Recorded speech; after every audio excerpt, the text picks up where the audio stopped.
తండ్రి అయిన దేవుడు కుమారుడిని యేసుక్రీస్తు పరిశుద్ధ శ్రేష్టమైన నామములో మీ అందరికి వందనాలు తెలియపరుచుకుంటున్నాను. ప్రియులారా, ప్రభు నామను బట్టి యేసుక్రీస్తు ప్రభు యొక్క దయా ప్రేమ కనికరాలను బట్టి మనమందరం కూడా ఈరోజు వరకు ఈ దినం వరకు క్షేమంగా ఉన్నందుకు ఆ దేవాదేవునికి వందనాలు తెలియపరుచుకుందాం. మరి దేవుడు తన యొక్క కృపను బట్టి, దేవుడు తన యొక్క మహిమను బట్టి, దేవుడు తన యొక్క వాత్సల్యతను బట్టి మనలందరూ కూడా దినదినము ప్రయోజనం నడిపిస్తున్నాడు.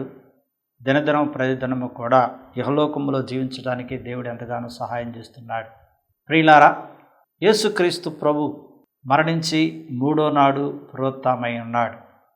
ఈరోజు మనం దేవుని యొక్క వాక్యము, దేవుని యొక్క సందేశం వినేది ఏమిటంటే ప్రభు దూత గురించి తెలుసుకుందాం. ప్రియులారా, దేవుడు ఆది నుండి తన యొక్క దూతలతో అనేకమైనటువంటి పనులు, అనేకమైనటువంటి సమాచారాలు, అనేకమైనటువంటి సందేశాలు పంపవలసిన వాళ్ళ దగ్గరికి ప్రవక్తలు కానీ, యాజకులు కానీ, రాజులు కానీ తెలియపరుచుకుంటూ వచ్చాడు. మరి చివరగా తన కుమారుణ్ణి ఈ భూలోకానికి ఒక మహిమగల కుమారుడుగాను, శక్తిగల కుమారుడిగా పంపి ఆ కుమారుడికి కూడా తెలియపరచడానికి దేవుడు దూతలను కూడా వాడుకున్నాడు. పరిశుద్ధాత్మ ద్వారా, దూత ద్వారా ఆత్మపూర్వకముగా యేసుక్రీస్తు ప్రభు దగ్గరికి పంపి సమస్త కార్యాలన్నీ కూడా చేయించాడు. మరి యేసుక్రీస్తు ప్రభు ఎప్పుడైతే చనిపోయి సమాధిలో పెట్టి ఉన్నారో, మరి సమాధిలో పెట్టిన తర్వాత ప్రభు దూత స్వయంగా పరలోకము నుండి భూలోకానికి సమాధి దగ్గరికి వచ్చిందని, ఆ సమాధికి అడ్డుగా పెట్టినటువంటి రాయిని పొర్లించి అంటే తీసివేసి సమాధిని ఖాళీ చేసిందని దేవుడు తన యొక్క వాక్కు ద్వారా తెలియవచ్చాడు. అది మత్తయి సువార్త 28వ అధ్యాయము 1 నుంచి మనం చదువుకున్నట్లయితే, విశ్రాంతి దినము గడిచిపోయిన తర్వాత ఆదివారమున తెల్లవారుచుండగా మగ్దలేనే మరియయు వేరొక మరియు సమాధిని చూడవచ్చిరి. చూడండి ప్రియులారా, ఆ స్త్రీలకి యేసుక్రీస్తు మీద ఎంతో విశ్వాసం ఉండేది. మరి యేసుక్రీస్తు ప్రభుని సిలువేసిన తర్వాత ఆ స్త్రీలు ఎంతో వేదన పడ్డారు, ఎంతో రోధించారు, ఎంతో బాధపడ్డారు. మరి బాధపడిన స్త్రీలు, రోధించినటువంటి స్త్రీలు యేసుక్రీస్తు ప్రభు మరణించినంతవరకు కూడా వాళ్ళు సిలువ దగ్గరే ఉన్నారన్నమాట. శిష్యులు మాత్రము యేసుక్రీస్తు ప్రభుని వదిలివేసి వాళ్ళు వెళ్ళిపోయారు. వాళ్ళు భయక్రాంతులైపోయారు, భయ ఆందోళన చెంది ఉన్నారు. భయముతోనూ, ఆందోళనతోనూ, వేదనతోనూ వాళ్ళు ఎక్కడికో దూరంగా పారిపోయి, దూరంగా వెళ్ళిపోయి మరి వాళ్ళు ప్రార్థన చేయటము, ప్రభువుని ఏం చేస్తున్నారో ఏంటో అన్నటువంటి కలతతో వాళ్ళు జీవించారు. బహుశా యేసుక్రీస్తు ప్రభుని ఏ విధంగా సిలివేశారు, యేసుక్రీస్తు ప్రభుని ఏ విధంగా హింసించారు, యేసుక్రీస్తు ప్రభుని ఏ విధంగా కొరడాలతో కొట్టారు, ఇవన్నీ కూడా మరి ఈ స్త్రీలలోనే ఎవరో ఒకరు చెప్పి ఉండవచ్చు. ఎందుకంటే ఈ సమాధి దగ్గరికి స్త్రీలు వచ్చి చూసినప్పుడు సమాధిలో యేసుక్రీస్తు ప్రభు లేకపోతే ఈ స్త్రీలందరూ కూడా భయం చెందేసి వెంటనే మరి దూత చెప్పినట్లుగానే ఈ స్త్రీలు యేసుక్రీస్తు ప్రభు శిష్యుల దగ్గరికి వెళ్ళి, మేము యేసును చూసాము, ఆయన సమాధిలో లేడు అని సమాచారాన్ని వాళ్ళకి చెప్పి ఉన్నారు. అందుకని ఈ యొక్క స్త్రీలు ప్రతి ఒక్క సమాచారాన్ని యేసుక్రీస్తు ప్రభుకి శిష్యులకి ఎక్కువ శాతం చెప్పవచ్చు. ప్రియులారా, అందుకని ఈ స్త్రీలు ఎప్పుడైతే యేసుక్రీస్తు ప్రభుని సమాధులు పెట్టి ఉన్నారో వాళ్ళకి ముద్ర పట్టకపోవచ్చు.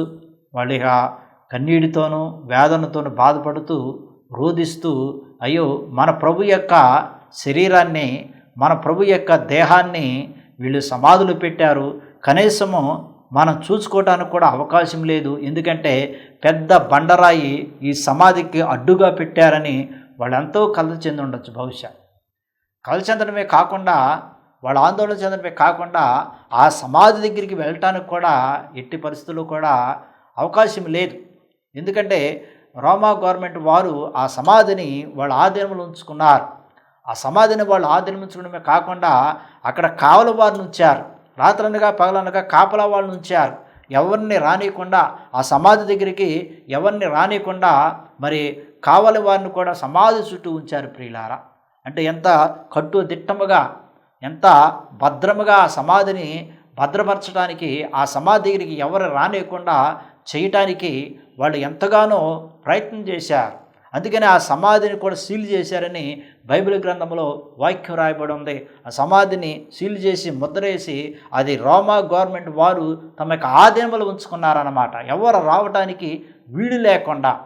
అయితే స్త్రీలు మరి ఆ సమాధిని అంత ఆధీనంలో ఉంచుకున్నప్పుడు కూడా ఈ స్త్రీలు యేసుక్రీస్తు ప్రభు దగ్గరికి వెళ్ళాలి, ఆయన సమాధి దగ్గరికి వెళ్ళాలి, ఆయన సమాధిని చూడాలి. కనీసం బయట నుండి అయినా సరే ఆయన దేహాన్ని చూడపోయినప్పుడు కూడా, ఆయన దేహాన్ని మనం మరి దగ్గరికి వెళ్ళపోయినప్పుడు కూడా మరి సమాధి దగ్గరికి వెళ్ళి మనము మరి కొవ్వొత్తులు కానీ లేదా సుగంధ ద్రవ్యాలు కానీ లేకపోతే ఏడు తీసుకుని వెళ్ళి ఆ సమాధి దగ్గర పెట్టి వద్దామన్న ఉద్దేశంతో వీళ్ళు బయలుదేరారన్నమాట. అందుకని ఇక్కడ వాక్యం కూడా రాయబడి ఉంది, తెల్లవారుచుండగా మగ్దల మరియయు వేరొక మరియయు సమాధిని చూడవచ్చిరి. చూడండి ప్రియులారా, సమాధిని చూడటానికి ఈ స్త్రీలు వెళ్ళారు, సమాధిని చూడటానికి. అందుకని మార్కు సువార్తలో కూడా ఈ విధంగానే రాయబడి ఉంది. మార్కు సువార్త 16వ అధ్యాయము 1 నుంచి చదువుకున్నట్లయితే, విశ్రాంతి దినం గడిచిపోగానే మగ్దల మరియయు యాకోబు తల్లి అయిన మరియాయు సొలోమియు వచ్చి ఆయనకు పుయ్యవలెను సుగంధ ద్రవ్యములు కొనిరి. వారు ఆదివారం పెందలకాడ లేచి బయలుదేరి సూర్యోదయమైనప్పుడు సమాధి యొద్దకు వచ్చుచుండగా సమాధి ద్వారము నుండి మన కొరకు ఆ రాయి ఎవడు పొర్లించినని ఒకరితో ఒకరు చెప్పుకొనుచుండిరి. చూడండి ప్రియులారా, సూర్యోదయం అయినప్పుడే అంటే సూర్యుడు అస్తమిస్తున్నటువంటి సమయంలోనే వీళ్ళు సమాధి దగ్గరికి వెళ్ళాలని, సమాధిని చూడాలని విశ్వాసంతో నమ్మికతో వీరు వెళ్ళారన్నమాట. అప్పటికే ఆ సమాధికి అడ్డుగా పెట్టిన రాయి దొర్లింపబడిందని దేవుడు తన యొక్క వాక్కు ద్వారా తెలియపరుస్తున్నాడు అన్నమాట. అందుకని లోకాసు వార్తలో కూడా మనం చదువుకున్నట్లయితే 24వ అధ్యాయం 1 చదువుకున్నట్లయితే, ఆదివారమున తెల్లవారుచుండగా ఆ స్త్రీలు అంటే ఎవరంటావు? మగ్దల మరియయు వేరొక మరియయు సొలోమియు వీళ్ళు ముగ్గురు కలిసి సమాధిని చూడటానికి వెళ్ళారన్నమాట. తాము సిద్ధపరిచిన సుగంధ ద్రవ్యమును తీసుకుని సమాధి యొద్దకు వచ్చి సమాధి ముందర ఉండిన రాయి దుర్లింపబడి ఉండట చూచి లోపలికి వెళ్ళిరి, కానీ ప్రభువైన యేసు దేహం వారికి కనపడలేదు. ఎప్పుడైతే ఈ సమాధికి అడ్డుగా పెట్టిన రాయి దుర్లింపబడిందో, ఈ సమాధికి అడ్డుగా పెట్టిన రాయి మరి తీసివేయబడిందో, వాళ్ళు వెంటనే సమాధి లోపల వంగి చూశారు. సమాధి లోపల వంగి చూడంగానే అక్కడ ప్రభు యొక్క శరీరము, ప్రభు యొక్క దేహము కనపడలేదన్నమాట. మరి ఎందుకని కనపడలేదు అంటే, పరలోకము నుండి దూత భూలోకానికి వచ్చింది. ఆ దూత ఏ దూత అనుకున్నారు? ప్రభు దూత అని బైబిల్ గ్రంథంలో స్పష్టంగా రాయబడింది ప్రియులారా. దేవుడు దూతని పరలోకము నుండి ప్రభు దూతని అంటే యేసుక్రీస్తు ప్రభు దూతని ప్రియులారా. ఆది నుండి దేవుడు దూతల్ని సమాచారాలను అందించడానికి వాడుకున్నాడు. ప్రధానమైన దూతలు ఉన్నవి. ప్రధానమైన దూతల్ని దేవుడు ఎవరి దగ్గరికి ఏ దూతను పంపాలి, ఎవరి దగ్గరికి ఏ దూతను పంపి ఏ సమాచారాన్ని అందించాలి అని దేవుడు తన యొక్క దూతల్ని ప్రత్యేకముగా ఏర్పాటు చేసుకున్నాడు ప్రియులారా. నిజముగా మరి యేసుక్రీస్తు ప్రభు దగ్గరికి ఆయన ఏ దూతను పంపాడు బైబిల్ గ్రంథంలో రాయబడలేదు. మిఖాయేలు దూత ఉంది, గాబ్రియేలు దూత ఉంది. ఉదాహరణకి గాబ్రియేలు దూత మరి యేసుక్రీస్తు ప్రభు పుట్టుక రీతుల గురించి, యేసుక్రీస్తు ప్రభు యొక్క జన విధానం గురించి అన్నిటిని కూడా మరి మరియకు తెలియపరిచింది. ఇదిగో నేను గాబ్రియేలు దూతనని స్పష్టంగా తెలియపరచబడింది ప్రియులారా. మరి ఇక్కడ వాక్యం ఏమని రాయబడిందంటే, ఇదిగో ప్రభు దూత పరలోకము నుండి దిగి వచ్చింది. ప్రభు దూత అంటే ఎవరికి దూత చెందింది?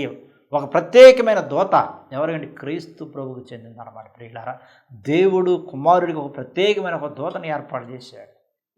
చూడండి ప్రియులారా, ఆ దూత ఇది ప్రభు దూత అంటే యేసుక్రీస్తు ప్రభు ఎప్పుడైతే సమాధిలో ఉంచబడి ఉన్నాడో, యేసుక్రీస్తు ప్రభు ఎప్పుడైతే సమాధిలో పెట్టిబడి ఉన్నాడో, యేసుక్రీస్తు ప్రభు ఎప్పుడైతే సమాధిలో భద్రపరిచి ఉన్నాడో, దేవుడు పరలోకము నుండి ఒక ప్రత్యేకమైన దూతని, దేవుడు పరలోకము నుండి క్రీస్తు ప్రభుకి ఏర్పాటు చేసిన దూతని యేసుక్రీస్తు ప్రభుకి ఆ దూతని మరి పరలోకము నుండి భూలోకానికి పంపాడు ప్రియులారా.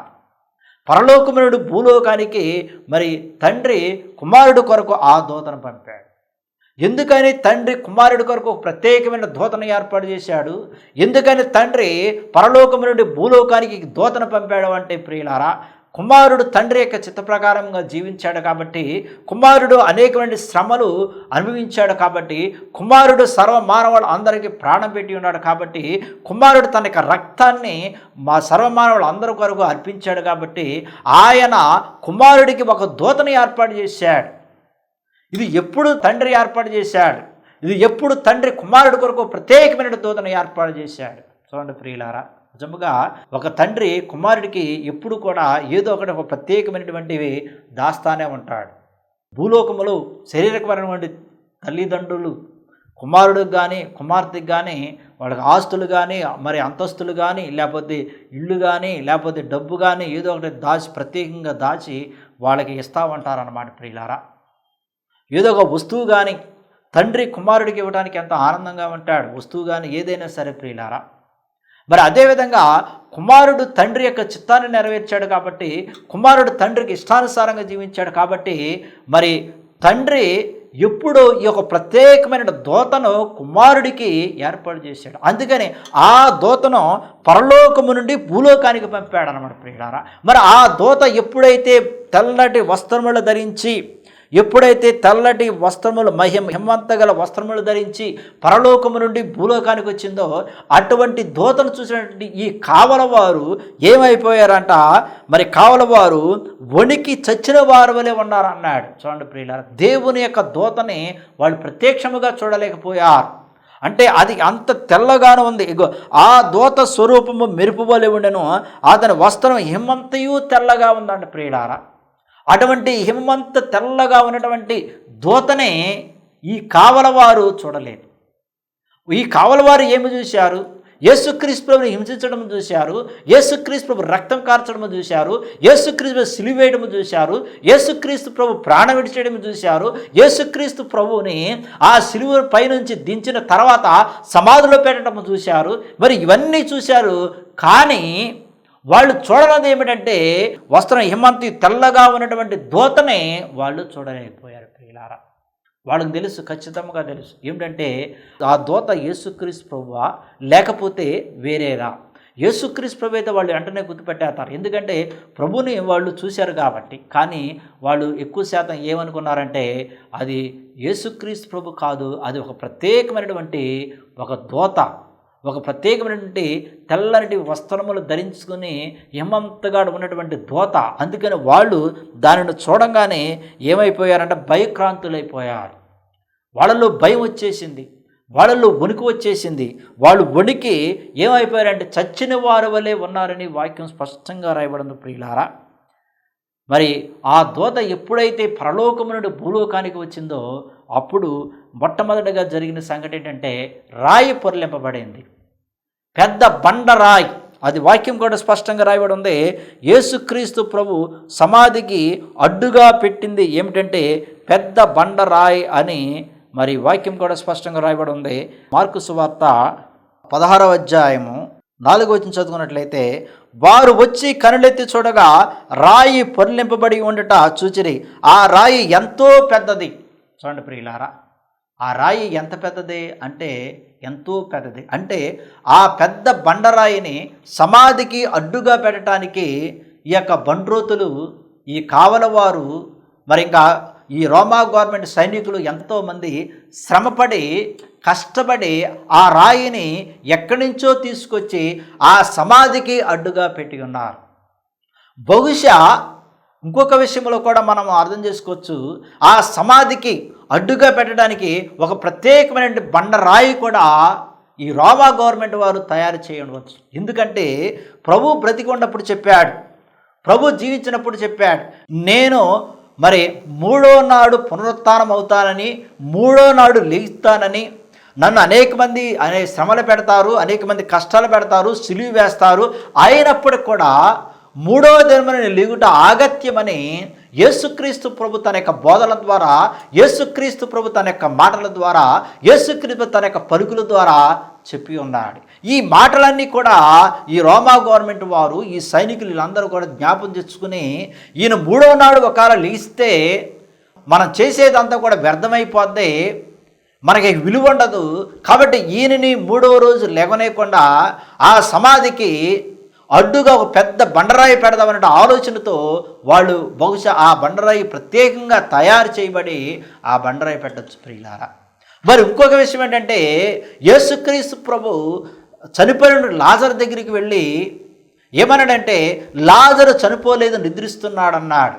నిద్రిస్తున్నాడని చెప్పిన తర్వాత యేసుక్రీస్తు ప్రభు లాజరుని ఆ సమాధుల నుంచి లేపాడు. అది కూడా వాళ్ళకి జ్ఞాపకం ఉంది. ఒకవేళ లాజరుని లాజరు ఏ విధంగా సమాధి నుంచి బయటకు వచ్చాడో అదేవిధంగా యేసుక్రీస్తు ప్రభు కూడా వస్తాడు. ఈయనలో అంత మహిమ ఉంది, ఈయనలో అంత శక్తి ఉంది. కాబట్టి ఈయన ఎట్టి పరిస్థితుల్లో కూడా ఈ సమాధుల నుంచి బయటకు రాకూడదన్న ఉద్దేశంతో ఈ పెద్ద బండరాయిని ఆ సమాధికి అడ్డుగా పెట్టారు ప్రియులారా. మనుషులకి అసాధ్యమైనది దేవునికి సమస్తం సాధ్యమే. ఎంత పెద్ద బండరాయి అయినప్పుడు కూడా దేవుడు సునాయాసముగా తేలికగా దాన్ని పక్కన పెట్టేస్తాడు ప్రియులారా, తొలిచేస్తాడు. మరి అందుకనే ఈ పెద్ద బండరాయి క్రీస్తు ప్రభు పునరుత్థానం అవ్వటానికి, ఈ పెద్ద బండరాయి యేసుక్రీస్తు సమాధి నుంచి లేవటానికి ఎంత మాత్రం కూడా అడ్డు కాదు. ఒకనొకప్పుడు యేసుక్రీస్తు ప్రభు మరి బోధించే సమయంలో మరి వాదోపవాదన చేస్తున్నప్పుడు ఏమన్నాడంటే, అబ్రహాముకి దేవుడు రాళ్ళ నుంచి పిల్లలను పుట్టించగల శక్తి ఉందన్నాడు. ప్రియులారా, రాళ్ళ నుంచి అంటే ఈ పెద్ద బండరాయి సమాధి గడ్డుగా పెట్టారు కాబట్టి ఈ రాయి నుంచే అనేకమైన గొప్ప కార్యాలు దేవుడు చేయగలుగుతాడు. మరి ఆదిలో దేవుడు ఇజ్రాయేల్ ప్రజలకి తాగడానికి నీరు లేకుండా అలమటిస్తున్నప్పుడు బండరాయి నుంచి దేవుడు ఏం చేశాడంటే నీరుని రప్పించాడు. ప్రియులారా, మోషేకి చెప్పాడు, ఆ రాయిని కొట్టమన్నాడు. ఆ రాయిని కర్రతో కొట్టగానే వెంటనే నీరు ప్రవహించిందని వాక్యం కూడా స్పష్టంగా రాయబడి ఉంది. చూడండి దేవునిలో ఎంత శక్తి ఉందో. మరి ఈ రోమా గవర్నమెంట్ వారు, ఈ రోమా సైనికులు వారు, మరి వాళ్ళందరూ కూడా ఏకముగా అయ్యి వాళ్ళందరూ కూడా గుమ్మిగూడి ఒక పెద్ద బండరాయి తీసుకొచ్చి సమాధికి అడ్డుగా పెడితే అది దేవునికి అడ్డుగా ఉంటుందా? దేవుని యొక్క కార్యాలకు అడ్డుగా ఉంటుందా? దేవుడు చేసే పనులకు అడ్డుగా ఉంటుందా? దేవుడు చేసే అద్భుతాలకు అడ్డుగా ఉంటుందా? దేవుడు చేసే ఆశ్చర్య కార్యాలకు అడ్డుగా ఉంటుందా? ఆకాశాన్ని భూమిని సృష్టించిన ఆ యొక్క దేవుడు, ఈ భూలోకమైన ప్రతి ఒక్క జీవుని ప్రతి ఒక్క ప్రాణి సృష్టించిన దేవుడు మానవుని తన యొక్క రూపంలో, తన యొక్క పోలికలు, తన యొక్క స్వరూపంలో సృష్టించిన దేవునికి ఏమైనా సరే మానవుడు మనిషి, ఈ భూలోకంలో మనిషి ఒకవేళ సైతరుడైనప్పుడు కూడా దేవునికి అడ్డుగా ఏదైనా పెట్టగలుగుతారా? దేవునికి అడ్డుగా ఏమైనా సరే పెట్టగలటువంటి ఆలోచన, జ్ఞానము, వివేకము ఏమైనా ఎవరికైనా ఉంటుందా? ప్రియులారా, చాలామంది మరి అడ్డుగోడల్లాగా ఈ బండరాయి యేసుక్రీస్తు సమాధికి అడ్డుగా పెట్టినట్లు మనిషి యొక్క జీవితంలో, విశ్వాస యొక్క జీవితంలో కూడా అనేకమైన అడ్డుగోడల్లాగా వస్తాయి. అనేక మంది అడ్డు పెడతా ఉంటారు. అది సహజమే ప్రియులారా. ఈ యొక్క భూలోకంలో మనిషి జీవించాలంటే చాలా అడ్డుగోడలు ఉంటాయి, చాలా అడ్డుగోడలు ఉంటాయి. దేవుని యొక్క పని చేయకుండా, దేవుని యొక్క కార్యాలు జరగకుండా, ముందుకు వెళ్లకుండా, ముందుకు ఏ పని చేయకుండా చాలామంది అడ్డుగా పెట్టేవాళ్ళు చాలామంది ఉన్నారు. ఈ రోజులు ఎంతమంది లేరనుకున్నారు ప్రియులారా? మన యొక్క సొంత వాళ్ళే అడ్డుగా వస్తారు, మన యొక్క తోబడులు అడ్డుగా వస్తారు, మన యొక్క రక్త సంబంధులే అడ్డుగా వస్తారు, మన యొక్క స్నేహితులే, మన యొక్క నమ్మిన వారే మనల్ని మోసం చేస్తామంటారు ప్రియులారా. ఎంతోమంది ఉన్నారు యహలోకములు. ఎంతమంది లేరంటే ఈ రోజున ఈ లోకం వైపు చూస్తే ప్రియులారా, ఎవరిని ఈ సమయంలో ఎట్లా నమ్మాలి ఎవరికి తెలియట్లేదు. ఎందుకంటే ప్రియులారా, అడ్డుగోడలు అనేవి అనేకమంది వచ్చేస్తున్నాయి మనిషి యొక్క జీవితంలో. ఈ రోజుల్లో ఎక్కడైతే మనం జీవిస్తున్నామో, ఎక్కడైతే మనం పని చేస్తున్నామో, ఎక్కడైతే మన వ్యాపారాలు చేస్తున్నామో, ఎక్కడైతే మనము మన యొక్క జీవితాన్ని కొనసాగిస్తున్నామో, ఈ అడ్డుగోడలు అనేకమైన రూపాలలో మనుషులు మనకు పెట్టడానికి ప్రయత్నం చేస్తున్నారు. కానీ ప్రియులారా, ఎంత పెద్ద అడ్డురాయి, ఎంత పెద్ద అడ్డుగోడలు, ఎంత పెద్ద అడ్డు రాయి అనేటువంటి సమస్యలు వచ్చినప్పటికి కూడా, ఎంతమంది ఎన్ని అవరోధాలు కలిగించినప్పుడు కూడా దేవుని శ్వాసం ఉంచితే, దేవుని నమ్మిక ఉంచితే ఆయన ఈ అడ్డుగోడలన్నిటి కూడా తొలగించేస్తాడు. ఆయన ఈ అడ్డు వచ్చేయన్నీ కూడా తొలగించేస్తాడు. ఇది దేవునికి సాధ్యం అన్నమాట, మనుషులకు కాదు ప్రియులారా. దేవునికి సమస్తం అంతా కూడా సాధ్యం. అందుకని ఈ అడ్డుగా పెట్టిన బండరాయిని మరి దేవుడు తన యొక్క దూత ద్వారా తొలగించాడు. పరలోకము నుండి దూతను భూలోకానికి పంపాడు ప్రియులారా. అందుకని యేసుక్రీస్తు ప్రభువుని మరి ఆయన సమాధికి అడ్డుగా పెట్టినటువంటి ఈ యొక్క బండరాయిని తొలగించి ఆ దూత ఆ రాయి మీద కూర్చుందని వాక్యం కూడా రాయబడింది ప్రియులారా. చూడండి, ఆ రాయి ఎంత మాత్రం కూడా అడ్డు లేదు. తొలగించేశాడు. ఆ రాయిని ఆధీనం ఉంచుకున్నాడు. ఆ రాయి మీద స్వయంగా దేవుని యొక్క దూతే కూర్చుంది. అందుకని ఈ అక్కడ కావలి వారు వణికి చచ్చిన వారి వలె ఉన్నారనే వాక్యం కూడా రాయబడి ఉంది. ఆ దూత ఆ స్త్రీలను చూసి మీరు భయపడకూడే అని చెప్పింది. చూడండి ప్రియులారా, చూడండి, దూత ఇక్కడ మాట్లాడుతుంది. దూత ఇక్కడ మాట్లాడింది. దూత ఆ స్త్రీలతో మాట్లాడింది. చూడండి, ఆ స్త్రీలు ఎంత మరి ధన్యురాళ్ళు. దూత పరలోకం నుండి దిగి వచ్చిన దూత ఆ స్త్రీలతో మాట్లాడింది ప్రియులారా. దూత స్వయంగా చెప్పింది. ఇక్కడ యేసుక్రీస్తు ప్రభు కాదు, ఆల్రెడీ యేసుక్రీస్తు ప్రభు సమాధి నుంచి లేచి ఉన్నాడు. ఆయన సమాధిలో లేడు, సమాధిలో లేచి ఉన్నాడు. దూత వచ్చింది. ఆ దూత అప్పుడు సమాచారాన్ని తెలియపరుస్తుంది ఆ యొక్క స్త్రీలకి. ఆ దూత ఏమి చెప్పిందంటే, ఆ స్త్రీలను చూసి మీరు భయపడుకుడి, సిలువ వేయబడిన యేసుని మీరు వెతుకుతున్నారు, నాకు తెలియను, ఆయన ఇక్కడ లేడు అని చెప్పింది. అంటే దూత ఏమని చెప్పిందంటే, యేసుక్రీస్తు ప్రభు యొక్క సమాధిలో లేడు, నేను దూతనే, పరలోకం నుండి భూలోకానికి నేను వచ్చాను.